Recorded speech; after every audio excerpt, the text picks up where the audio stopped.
Capítulo 1 dos Espíritos. Origem e natureza dos Espíritos. Questão 76. Que definição se pode dar dos Espíritos?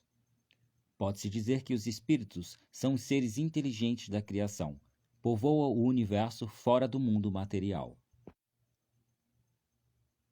O vocábulo espírito é empregado aqui para designar as individualidades dos seres extracorpóreos e não mais o elemento inteligente universal.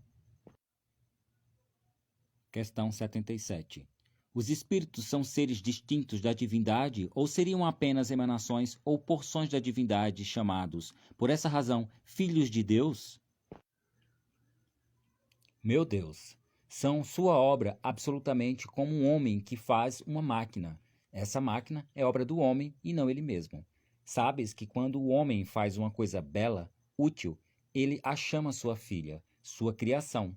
Pois bem, o mesmo se dá com relação a Deus. Somos seus filhos, uma vez que somos sua obra. Questão 78. Os espíritos tiveram princípio ou existem como Deus de toda a eternidade? Se os espíritos não tivessem tido princípio, seriam iguais a Deus, ao passo que eles são sua criação e submetidos à sua vontade. Deus existe de toda a eternidade, e isso é incontestável. Mas sabe quando e como nos criou? Não sabemos. Podes dizer que não tivemos princípio, se entenderes com isso que, sendo Deus eterno, tem criado sem descanso. Mas quando e como ele criou cada um de nós, digo-te ainda, ninguém o sabe. Aí é que está o mistério. Questão 79.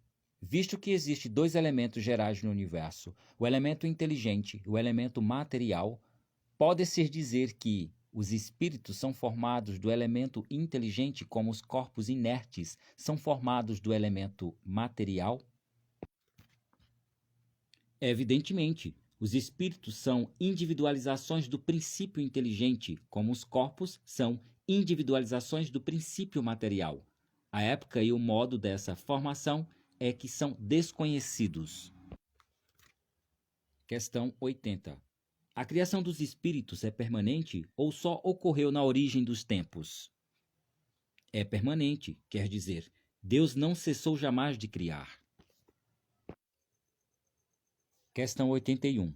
Os espíritos se formam espontaneamente ou procedem um dos outros? Deus os cria, como a todas as outras criaturas, pela sua vontade, mas, ainda uma vez, a origem deles é mistério. Questão 82. É exato dizer-se que os espíritos são imateriais? Como se pode definir uma coisa quando faltam termos de comparação e com a linguagem suficiente? Pode um cego de nascimento definir a luz? Imaterial não é o termo. Incorpóreo seria mais exato, pois deves compreender que, sendo o espírito uma criação, deve ser alguma coisa. É a matéria quintessenciada, mas sem a analogia para vós outros, e tão etérea que não pode ser percebida pelos vossos sentidos. Dizemos que os espíritos são imateriais, porque sua essência difere de tudo o que conhecemos sob o nome de matéria. Uma comunidade de cegos não teria termos para definir a luz e seus efeitos. Um cego de nascença crer possuir todas as percepções pelo ouvido, o odor, o gosto e o tato. Ele não compreende as ideias que lhes dariam o sentido que lhe falta. Da mesma forma, com relação à essência dos seres sobre-humanos, somos verdadeiros cegos. Não os podemos definir senão por comparações sempre imperfeitas ou por um esforço da nossa imaginação. Questão 83. Os espíritos têm fim? Compreende-se que o princípio de onde eles emanam seja eterno, mas o que perguntamos é se sua individualidade tem um termo e se, o tempo dado mais ou menos longo, o elemento de que são formados não se dissemina e não retorna à massa de onde saiu, como ocorre com os corpos materiais. É difícil de conceber-se que uma coisa que teve começo possa não ter fim. Existem coisas que não compreendeis porque a vossa inteligência é limitada, e isso não é razão para que as rejeiteis. A criança não compreende tudo o que seu pai compreende, nem o ignorante tudo o que o sábio compreende. Dissemos que a existência do Espírito não tem fim, é tudo o que podemos dizer, por enquanto. O Livro dos Espíritos.